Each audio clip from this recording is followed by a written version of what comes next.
네, 네. 어느 날 제가 예화를 하나 나누려고 하는데 어느 날 5살짜리 아들이 방문을 굳게 잠그고 그 안에서 큰 소리로 기도를 하더래요.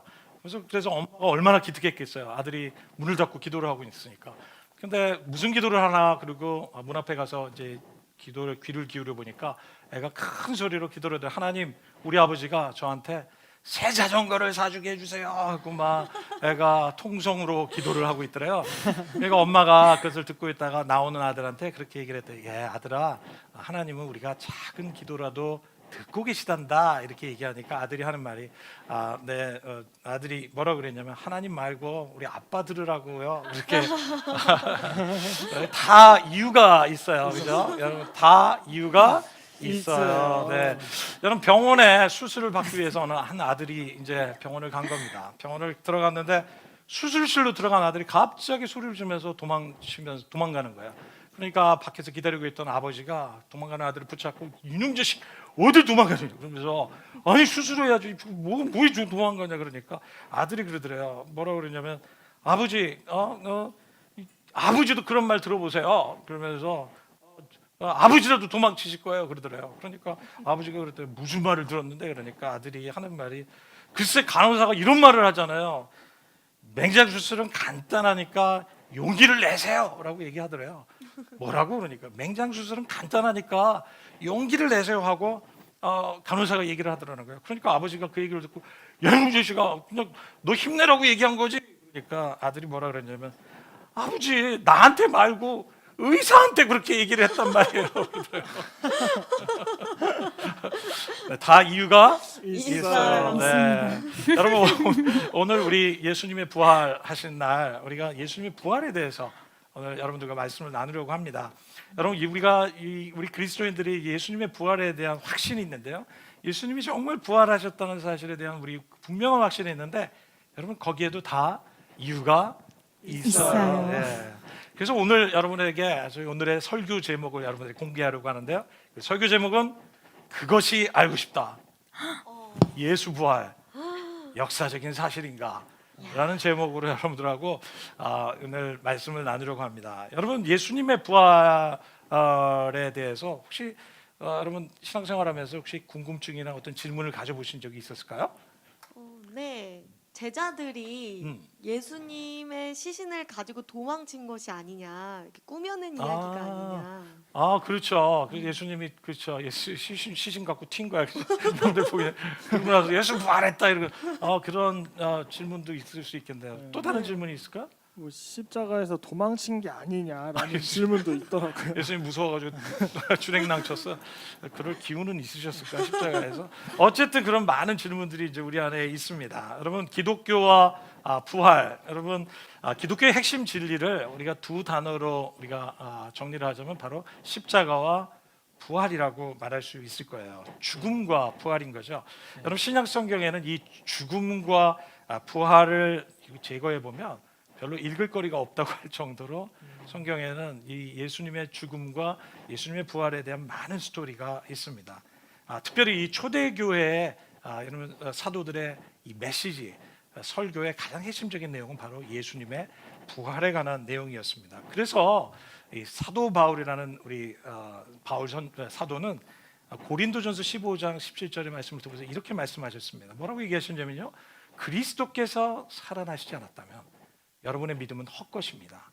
여러분은 아직도 죄 가운데 있을 것입니다. 그리고 그리스도 안에서 잠든 사람들도 멸망했을 것입니다. 그리스도 안에서 우리가 바라는 것이 이 세상에만 해당되는 것이라면 우리는 모든 사람 가운데 가장 불쌍한 사람일 것입니다 라고 여러분 고린도전서 15장 17절에 이렇게 말씀하고 계십니다. 사도 바울은 부활이 없으면 뭐라고 얘기합니까? 우리 믿음이 모두 헛것이라는 거예요. 예수님의 십자가만 있어도 여러분 부활이 없었다면 그 십자가에서 행하신 모든 예수님의 사역이 다 헛것이 되는 것이죠. 그래서 우리는 예수님을 믿는 우리는 정말 부활이 없다면 가장 불쌍한 집단이 될 것이라고 사도 바울은 얘기합니다. 여러분 영국의 유명한 신학자이면서 목회자인 존 스토트가 이런 말씀을 하셨어요. 부활은 기독교 중심에 있다. 부활이 없다면 기독교는 파괴될 것입니다. 바로 부활은 예수 그리스도를 믿는 이 기독교 신앙에 있어서는 굉장히 큰 중심에 자리 잡고 있습니다.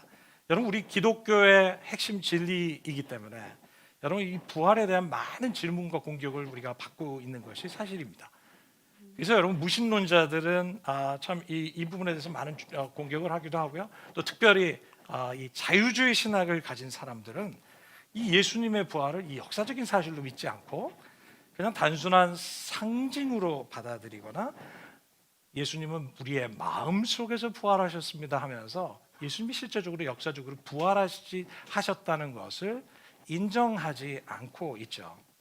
여러분, 이런 상황 속에서 오늘날 우리 교회가 참 이렇게 이런 질문을 받을 때 잘 대처하고 잘 대답을 주고 있는지 한번 우리가 정말 돌아봐야 될 필요가 있는 것 같아요. 여러분, 우리는 교회에서 자라면서 참 그런 문화 속에서 혹시 자라지는 않았어요? 이렇게 질문하면 쟤는 믿음이 없는 사람이다.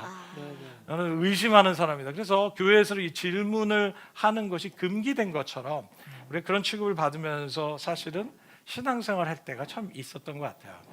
여러분, 그렇지만 하나님께서는 우리가 생각하는 거, 질문하는 거, 여러분 그것을 굉장히 격려하시는 분이라고 생각해요. 여러분, 질문하는 거, 신앙에 대해 질문하는 거 잘못된 거 아닙니다. 그래서 여러분, 요목조목에 질문 많이 하시기 바랍니다. 왜냐하면 여러분, 이 공부를 잘하는 사람도 여러분 질문을 잘하는 사람들이 공부를 잘하잖아요, 그죠? 왜냐하면 질문을 하면 궁금하고 그거에 대해 파괴될 좀 더 알고 싶고, 그리고 그러다 보면 여러분 발견하게 되고, 그리고 결국은 주님을 만나게 되는 그런 일들이 너무 많이 있습니다. 여러분, 예수님께서는 우리가 하나님을 사랑하되 어떻게 사랑하라 하셨냐면 마음으로뿐만이 아니라 어떻게 했으면 내 마음을 다하고 뜻을 다하고 힘을 다해 주 너의 하나님을 사랑하라 하셨어요. 다시 얘기하면 하나님을 우리가 사랑하고 하나님과 관계를 맺는 것은 우리의 뜻, 다시 얘기하면 우리의 혼적인 영역, 이것은 뭐냐면 생각하는 거. 여러분, 이것도 우리가 하나님을 아는 과정 중에 굉장히 중요한 역할을 하는 것이죠. 여러분, 그래서 우리 그리스도인들은 무작정 믿는 종교가 아니에요.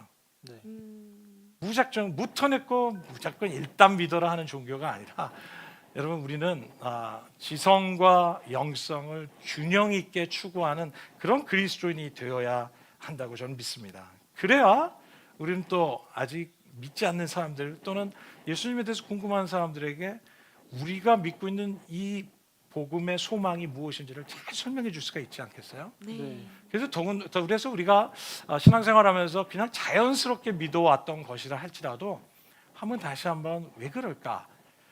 어떤 근거 때문에 이렇게 할까? 한번 생각해 보는 것, 자기 자신을 향해서 질문해 보는 것은 우리가 우리 안에 있는 소망의 이유를 다른 사람들에게 나눌 수 있는 그런 준비가 된다고 저는 믿습니다. 여러분, 그래서 저는 이 시간에 예수 부활 정말 과연 믿을 수 있는 사실인가에 대해서 오늘 이 설교를 통해서 나누려고 합니다. 여러분, 기대되지 않아요? 네, 네. 너무 기대됩니다. 네, 그렇지만 우리의 우리의 브레인이 굉장히 바빠질 거라고 생각합니다. 좀 그렇게 답변해 주셔서 너무 고마워요. 여러분, 그것이 알고 싶다. 예수 부활 역사적인 사실인가? 우리 함께 나누려고 하는데요. 정말 예수님의 부활을 인정하지 않거나 아니면 공격하는 많은 질문들이 있는 것이 사실입니다. 그 중에 저는 몇 가지만 대표적인 질문들을 가지고 여러분들과 같이 한번 생각해봤으면 좋겠습니다. 우리 부지런히 브레인을, 여러분의 머리를 움직이셔야 될 거예요. 네, 첫 번째 질문은 바로 이것입니다. 무엇입니까? 여러분, 부활을 기록한 이 성경의 기록이 여러분, 이 신화나 전설이 아닌가? 다시 얘기하면 이런 꾸며낸 얘기들이 아닌가? 어떻게 성경을 믿을 수 있겠는가라는 질문입니다. 참 어떻게 생각하세요? 그러게요. 제자들이 예수님을 따르던 사람들이 쓴 거니까 좀 편향되게 적히지 않았을까 하는 의문도 생기는 것 같아요. 네, 그럴 가능성도 있을지도 모르겠어요. 꾸며낼 수도 있으니까. 그런데 여러분, 많은 학자들이 얘기하기를, 여러분, 이 신화를 만들어내거나 이 전설, 이렇게 꾸며낸 얘기를 만들어내려면요, 신화나 전설이 되려면 최소한의 약 300년에서 400년의 시간이 요구된다고 얘기를 합니다. 그 정도는 돼야, 다시 얘기하면 세대가 교체되고 교체돼서 실제 일어난 일들이 진짜인지 아닌지 확인할 수 없는 그 정도의 시간을 요구하는 것이 바로 이 신화나 전설입니다. 그런데 말입니다, 이 예수님의 부활, 예수님의 부활을 기록한 성경이 있는데, 그래서 여러분 아시다시피 우리 마태복음, 마가복음, 누가복음, 요한복음, 여러분 이런 기록들이죠, 그죠? 또 그뿐만이 아니라 여러 우리 사도 바울이 쓴 기록들도 있는데요.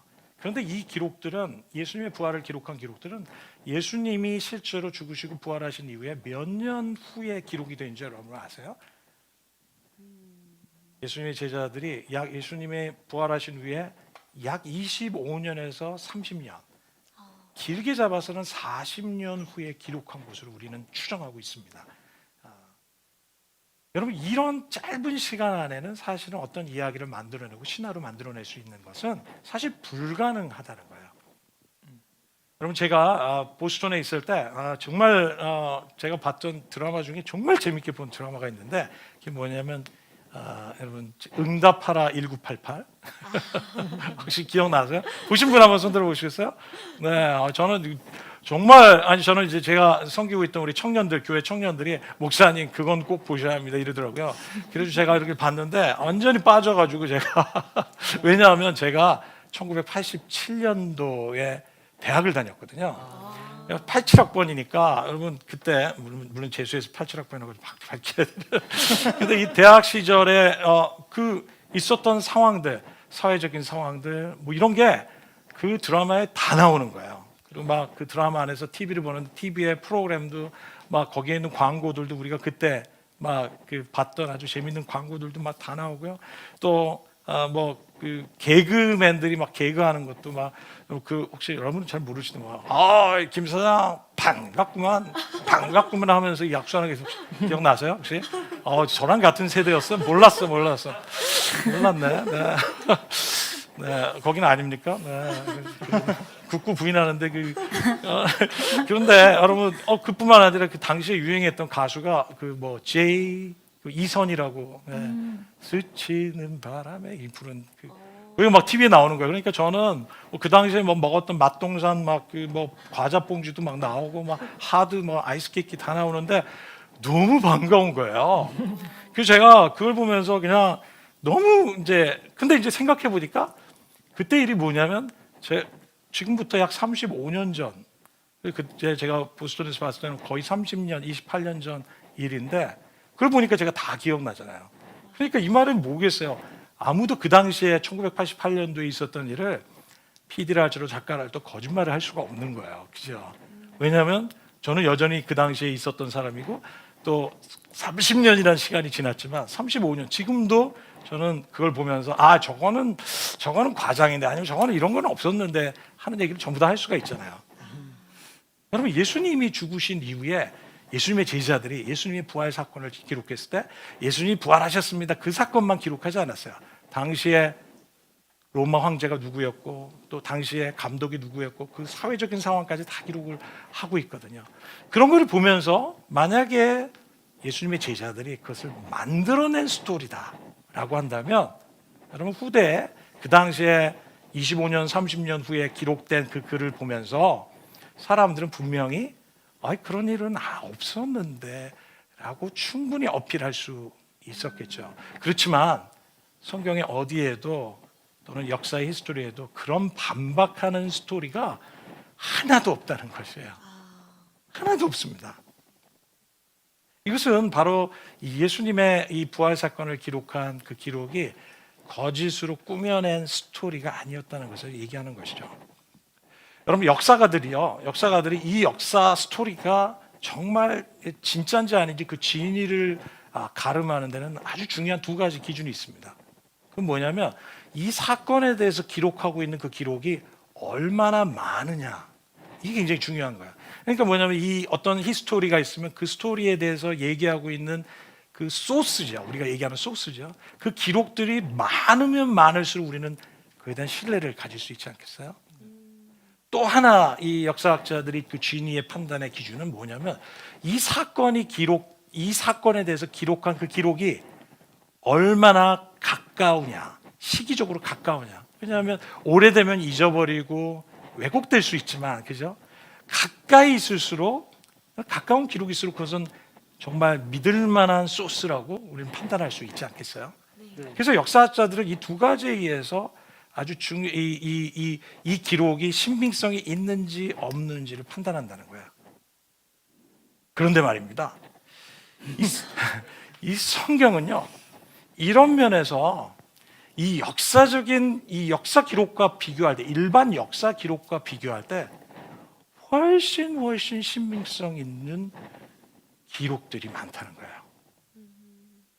여러분, 우리 일반 역사를 보면요, 우리가 알고 있는 소크라테스, 여러분 우리 철학자 소크라테스에 대한 기록이요, 딱 한 기록밖에 없어요.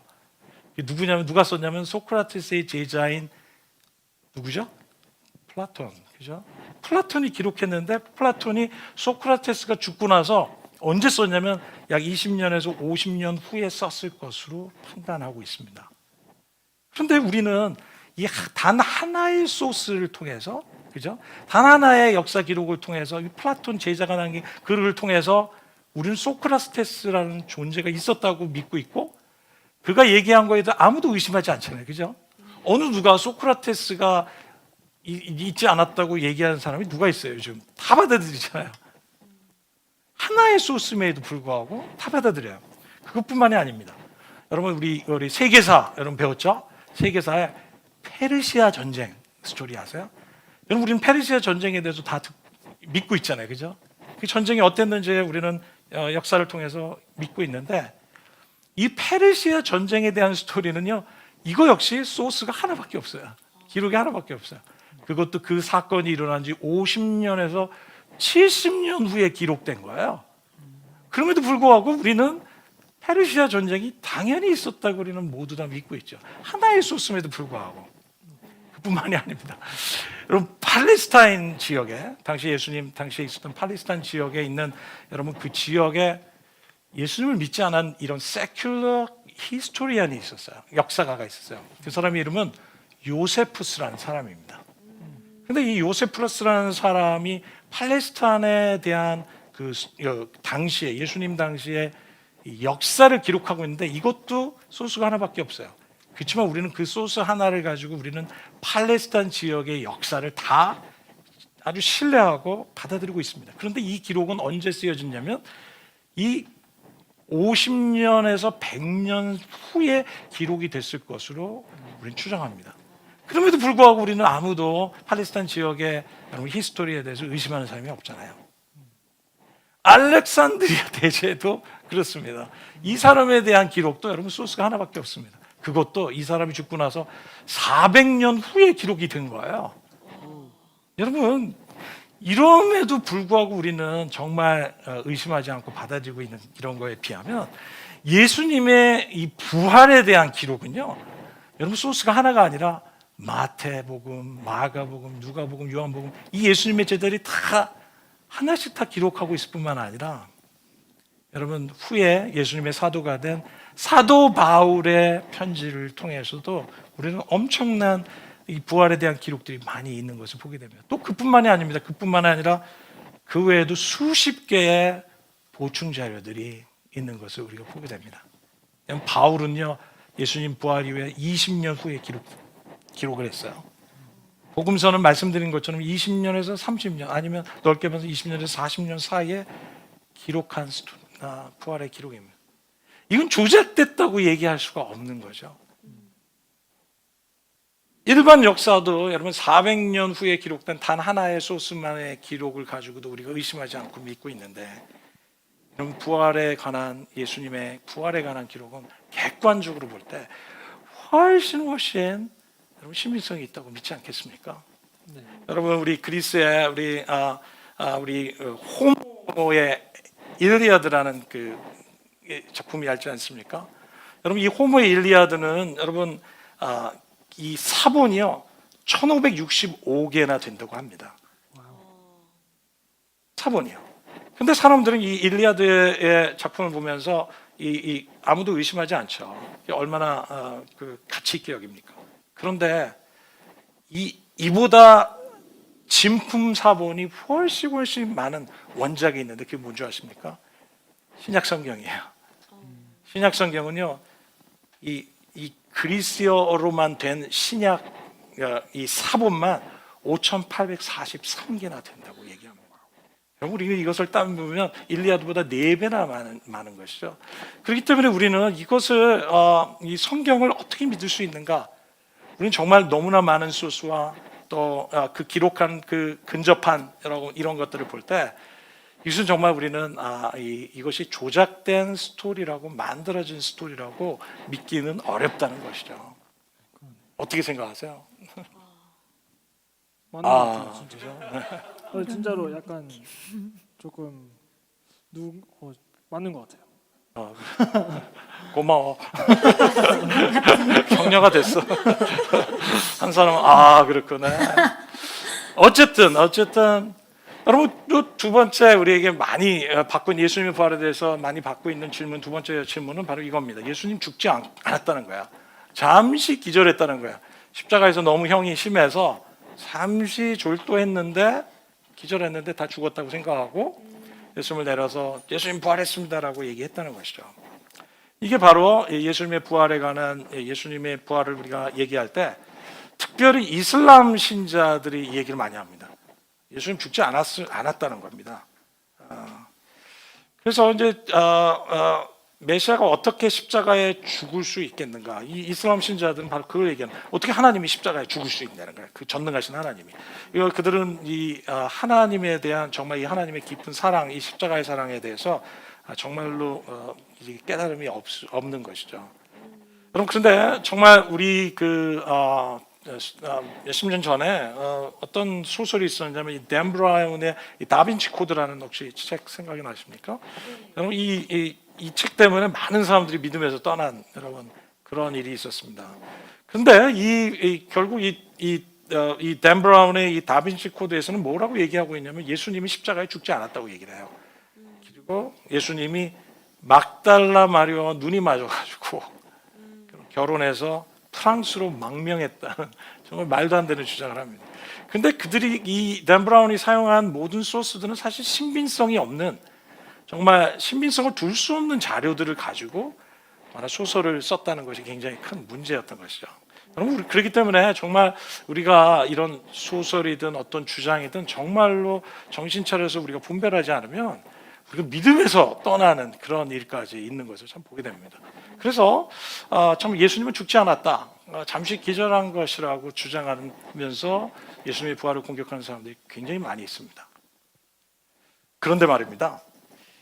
이 당시의 로마에서 어떤 형벌이 있었냐면 이 채찍질로 39대를 치는 죄수들에게 대해서 39대의 채찍을 치는 형벌 제도가 있어요. 그래서 사실 예수님 이 로마에서는 죄인들에 대해서 사도 바울도 39대나 자기가 몇 번이나 맞았다 이렇게 성경에 얘기하지 않습니까?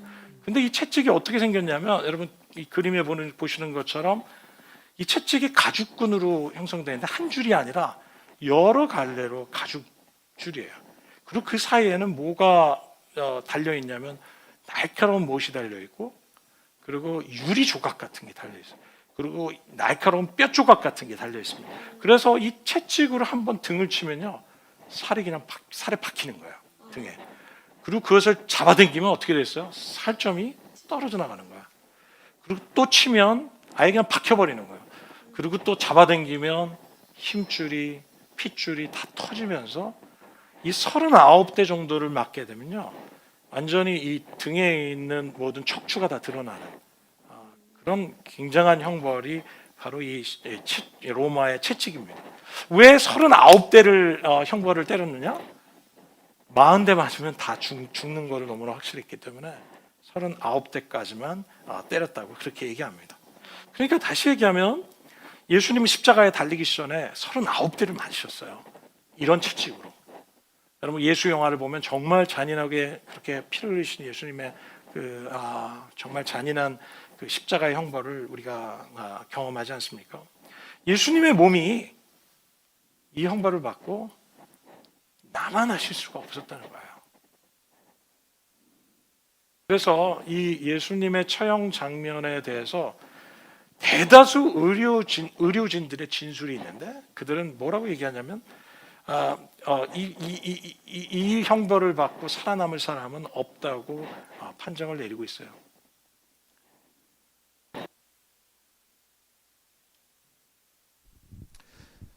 그래서 특별히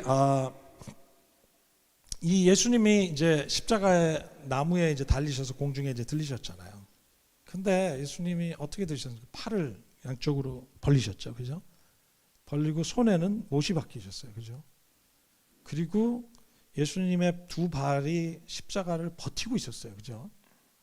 근데 이게 어떤 상태였냐면 이제 의료진들이 이 상황을 이렇게 보면서 사람이 이 머리보다 팔이 더 높이 들린 상태에서 매달려 있으면 무슨 현상이 일어나냐면 이 사람의 폐 주변에 근육들이 있는데 뭐 늑강근, 흉근, 삼각근 뭐 이런 근육들이 있는데 이 근육근들이 몸의 무게에 실려 가지고 어떻게 되냐면 이 몸이 무겁잖아요. 그러니까 몸이 이거 내려오겠죠. 처지면서 이 몸의 무게로 인해서 폐를 압박하기 시작한다는 거예요. 그래서 결국은 뭐냐면 질식하게 된다는 겁니다. 그러니까 예수님이 이것을 버티시기 위해서 어떻게 했냐면 무릎에 힘을 주고 발로 이제 버티시는 거죠. 근데 그걸 얼마나 버틸 수 있겠습니까? 대부분 사람들은 오래 버티지 못하고 사망할 수밖에 없는 그런 상황이 바로 십자가의 형편이라는 거예요. 그래서 이게 독일에 있는 한 의사가 실제로 이것을 여러분 실험하기 위해서 이 지원자들을 받았대요. 그리고 남자들을 벽에다가 매달아 놓고 실제로 실험을 했다고 얘기합니다. 그런데 지원자들이 모두가 의식을 잃었대요. 그리고 가장 오래 버틴 사람이 있는데 시간으로는 따지면 12분이었다고 얘기합니다. 그런데 예수님께서는 몇 시간 동안 매달려 계셨냐면 성경에 보니까 6시간 동안 예수님이 실제로 십자가에 매달려 계셨던 것이죠. 그러니까 우리는 이 예수님이 십자가에 의해서 정말 이렇게 잠시 기절했다고 보기에는 너무 어려운 거죠. 그래서 예수님께서 사실은 이제 그 성경에 보면 여러분 마가복음 15장에 있는 말씀인데요. 이게 이 예수님이 죽으신 후에 아리마대 요셉이라는 사람이 있었는데 그가 빌라도한테 가서 시체를 달라고 얘기합니다. 그를 장사를 지내기 위해서 시체를 요구할 때 시체를 요구했는데 마가복음 15장 44절에 보니까 이렇게 얘기합니다. 빌라도는 예수께서 벌써 죽었을까 하고 이상히 여겨 백부장을 불러 죽은 지가 오래냐 묻고 백부장에게 알아봤다고 얘기합니다. 그리고 이 아리마대 요셉이 시체를 요구했을 때 시체를 내줬다고 얘기합니다. 그리고 성경에 예수님이 십자가에서 예수님이 죽으신 것을 확인하기 위해서 성경에 어떤 기록이 있습니까? 로마 군인들이 긴 창으로 예수님의 허리를 찔렀다고 얘기합니다. 예수님 높이 달렸으니까 허리서부터 찔렀는데 이 창이 결국 뭐냐면 심장까지 관통을 한 거죠. 근데 사람이 이렇게 근데 이 찔렀을 때 뭐가 나왔다고 얘기하냐면 물과 피가 쏟아졌다고 얘기합니다. 그러니까 그것은 바로 예수님께서 십자가에서 창을 찔렀을 때 심장을 관통할 것으로 보고 또 이 심장에는 사람이 굉장히 큰 고통을 경험하면 이 심장 부근에 심막 또는 심낭이라고 있는데 거기에 물이 찬대요. 의사들의 얘기입니다. 그러니까 결국 그 물이 쏟아졌다는 것은 바로 예수님이 정말 확실하게 죽으셨고 또 그것을 창이 관통했을 거라고 이제 판단하는 것이죠. 그런 면에서 예수님이 확실히 죽으셨다라고 분명히 봐야 된다는 겁니다. 그래서 이 로마의 이제 이 역사학자 가운데 예수를 믿는 사람이 아니었습니다. 그 역사학자 가운데 타키투스라는 사람이 있는데요. AD 115년에 기록에 의하면 이런 기록이 있습니다. 티베루스 황제의 통치하에서 본디오 빌라도에 의해 사형 선고를 받아 처형당한 그리스도라는 자의 이름을 따라 그리스도 이름을 얻었다. 당시에 왜 어떻게 예수님을 믿는 사람들이 그리스도인이라는 이름을 얻었는가를 설명하면서 그 역사학자가 그렇게 얘기한 거예요. 본디오 빌라도에 의해서 사형 선고를 받아서 처형당한 그리스도라는 자의 이름을 따라서 그러니까 이미 예수님이 분명히 죽었다는 것을 예수를 믿지 않던 당시의 로마 학자도 그 예수님의 죽음에 대해서 여러분 증언하는 기록이 있었다는 거예요. 네. 네, 재밌지 않아요? 네, 그래서 우리는 이것을 예수님이 정말 기절하셨다고 우리가 받을 수는 없는 것 같아요. 또 무엇이냐면 제자들이 이 시체를 숨기고 조작한 것 아닌가, 시체를 숨긴 건 아닌가 이런 질문입니다. 여러분 부활이 정말 제자들이 실제로 예수님의 시신을 숨기고 감출 수도 있잖아요, 그렇죠? 그런데 말입니다. 이 AD 62년부터 여러분 네로 황제는 사실은 초기 기독교인들을 굉장히 핍박하는 사건이 있었죠, 그죠? 그래서 초기 기독교는 굉장히 많은 박해를 받았습니다. 그 중에 이 네로 황제 이후에 10명의 황제들이 약 250년간 기독교를 핍박했어요. 그러니까 굉장한 핍박이었죠, 그죠? 어떤 사람들은 불에 태워 죽였고요. 그리고 어떤 이들은 사자에 잡혀 먹게 하는 그런 상황이었습니다. 그런데 그럼에도 불구하고 여러분 이 사도들과 여러분 초기 기독교인들은 예수가 하나님의 아들이시라는 사실을 여러분 부인하지 않고 예수가 부활하셨다는 것을 부인하지 않고 그들은 이 부활하신 예수님을 증거하면서 그들은 많은 사람들이 순교했던 사실들이 우리에게 오늘날도 알려주고 있습니다. 여러분 제자들이 만약에 이것을 정말 이게 조작한 사실이었다면 어떻겠어요? 여러분 참 아마도 이런 고통을 받고 협박을 받고 여러분 신문을 받는 가정 가운데 다 자백하지 않았겠어요, 그죠? 뭐 처음에는 아니야 예수님 부활했습니다. 그러면 찰싹 맞고 부활하셨다니까 그러고 또 맞으면 어떻게 하겠어요? 그랬던 것도 같고요, 그러면서 그죠? 그럼 나중에는 어떻게 해서 사실이 아니었습니다. 이렇게 얘기하지 않겠. 어느 누구도 여러분 이 거짓말을 위해서 자기 목숨을 내놓는 사람은 아무도 없어요. 그런데 예수님의 제자들은 이 예수님이 부활하셨던 사실을 증거하다가 그들은 순교한 사람들이죠. 여러분 이것은 바로 예수님 부활의 실제였다는 거예요. 예수님이 정말 실제로 부활하신 예수님은 그들이 정말로 만났기 때문에 그들의 삶은 이걸 부인할 수가 없어요. 그리고 예수님을 하나님의 아들로 믿을 수 있었고 그들은 이 예수님을 위해서 목숨을 걸 만한 자기들이 만난 그 예수님은 그냥 단순한 훌륭한 선생이 아니라 그분은 하나님의 아들로 육신을 입고 이 땅에 오신 하나님의 아들로 그들은 믿고 있었던 것이죠. 이것이 바로 부활을 경험한 제자들의 삶이었습니다. 근데 저는 정말 이 부활의 스토리를 가면요, 이 부활의 이 스토리를 기록하고 있는 제자들이 이 예수님 부활하신 이 장면을 처음 목격한 사람을 누구로 기록하고 있냐면 여성들을 기록하고 있어요. 예수님이 장례된 후에 마리아가 무덤에 가죠. 그런데 빈 무덤인 거예요. 무덤에 예수님이 없는 거예요, 시신이. 그리고 그가 제자들에게 가서 예수님이 무덤에서 없어졌습니다. 사라졌습니다라고 얘기하죠. 그리고 그 무덤 근처에서 천사가 마리아에게 나타나서 뭐라고 얘기합니까? 어째서 죽은 자들 가운데서 산 자를 찾느냐 이렇게 얘기하면서 예수님이 부활하셨던 것에 대해서 리마인드 시키고 그에게 예수님이 부활하신 사실을 천사가 알려줍니다. 그리고 이 여인이 돌아와서 예수님의 12제자에게 너무나 낙심과 절망 가운데서 두려워서 여러분 모여있는 제자들에게 가서 예수님이 부활하셨습니다라고 얘기하기 시작합니다. 여러분 그 당시의 1세기 사회는 어떤 사회였냐면요, 이 여성들은 남성보다 훨씬 천하게 취급받는 상황이었어요. 여러분 유대인들에게는 그 당시에는 어떤 세상이 있었냐면 최초 인간의 타락은 바로 여자 때문에 생겼다고 생각하죠. 하와가 아담을 꼬셔가지고 그놈의 인류가 이렇게 망하고 죄를 범했다고 생각하는 것이 바로 유대인의 생활이었어요. 그래서 이 여자들을 보면요, 이 악의 출발이라고 생각한 거예요. 그래서 죄송합니다, 그죠? 그래서 어느 정도까지였냐면 이 여성들이 법정에서 증언을 하면 그 증언을 채택하지도 않은 그런 상황이었습니다. 여러분 생각해 보실 수 있어요? 그런 상황에 지금 제자들이 여성을 예수의 부활의 가장 첫 증인으로 기록을 하고 있다는 것은 여러분 뭘 얘기하는 거겠어요?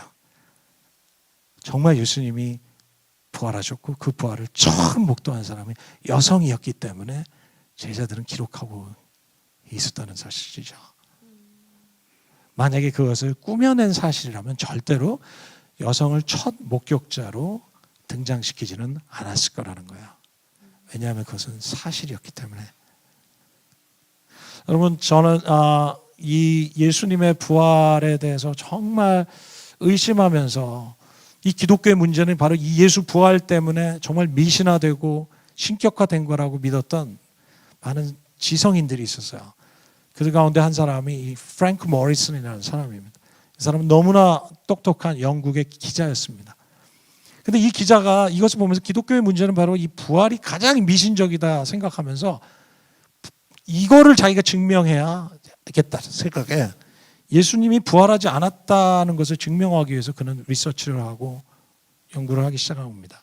그리고 나서 그가 맨 마지막에 결론을 냈는데 어떻게 결론을 냈냐면 예수님은 부활하셨습니다. 이렇게 결론을 낸 거예요.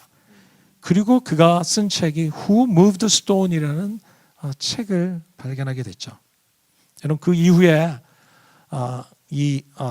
리스토벨이라는 한 기자가 있었는데 이 사람은 법률 당담 기자였습니다. 그리고 이 사람 역시 기자였는데 예수님의 부활하신 사실이 아니라는 것을 증명하기 위해서 그가 그렇게 쫓아다니면서 연구를 하다가 그가 또 내린 결론이 바로 예수는 부활하셨다라는 것을 결론 지으면서 그가 쓴 책이 예수는 역사다라는 책을 썼습니다. 그리고 그것이 바로 발간된 이 예수는 역사라는 영화를 통해서 발견됐죠. 우리 키즈처치에서도 이 영화를 이제 곧 본다고 네, 그러셨죠. 맞습니다. 네. 여러분들도 아직 이 책들을 읽으시지 않은 분이 계시다면 이 책을 읽어보신다면 더 분명한 확신들을 또 가지시는데 도움이 될 거라고 생각합니다. 저는 이 시점에서 이제 좀 마무리를 하면서 여러분들과 함께 나누기를 원하는 것은 예수님은 정말 부활하셨다는 사실입니다. 예수님의 부활은 그냥 단순한 마음의 부활이 아니고 이것은 역사적인 사실로 우리는 확신해야 합니다. 예수님의 부활은 2000년대에 오신 그 예수님이 하나님의 아들이었다는 사실을 증명하는 사건이었습니다. 여러분 이 세상에 존재하는 어떠한 사람도 어떠한 존재도 죽은 지 사흘 만에 다시 살아난 존재는 한 사람도 없습니다. 오직 예수님만 유일하게 다시 죽음에서 장사된 지 3일 만에 다시 살아난 유일하신 분이 바로 예수님입니다. 여러분 이 예수님이 부활은 바로 예수님께서 그분께서 이 땅에서 3년간을 공생의 사역을 하시면서 우리에게 들려주셨던 제자들에게 들려주셨던 수많은 말씀들이 거짓이 아니라 하나님의 말씀이고 진리였다는 것을 분명하게 우리에게 확증해 주시는 사건이 바로 예수 부활의 사건인 것이죠. 예수님은 제자들에게 이렇게 말씀하시지 않습니까? 요한복음 14장 6절에 이렇게 말씀하십니다. 여러분 말씀을 보실까요? 예수께서 그에게 말씀하셨다. 나는 길이요 진리요 생명이다. 나를 거치지 않고는 아무도 아버지께로 갈 사람이 없다. 예수님은 우리의 길이요 진리요 하나님께로 이르는 생명의 길인 것에 대해서 예수님께서는 자기 자신을 우리에게 말씀하셨습니다. 그리고 그분은 살아나심을 통해서 부활하심을 통해서 이 말씀이 진리이신 것을 우리에게 말씀해 주신 것이죠. 혹시 여러분 가운데 아직 예수님을 믿고 계시지 않는 분이 계시다면 오늘 이 예배를 통해서 이 말씀을 통해서 여러분의 주님으로 영접하시는 놀라운 축복이 여러분의 인생 가운데 있기를 바랍니다. 그리고 여러분의 가까운 또 교회 공동체를 찾아가셔서 예수님에 대해서 더 알고 싶습니다. 여러분 요청하신다면 많은 우리 교회에서 여러분들이 더욱더 예수님을 확신하고 발견할 수 있도록 도와주실 것이라고 믿습니다. 저희 워시프론트 교회도 바로 이 일을 위해서 하나님께서 불러주셨기 때문에 여러분들 저희들에게 연락해 주신다면 바로 예수님이 하나님이신 것에 대해서 우리가 함께 나누고 또 여러분들의 신앙을 돕고자 합니다.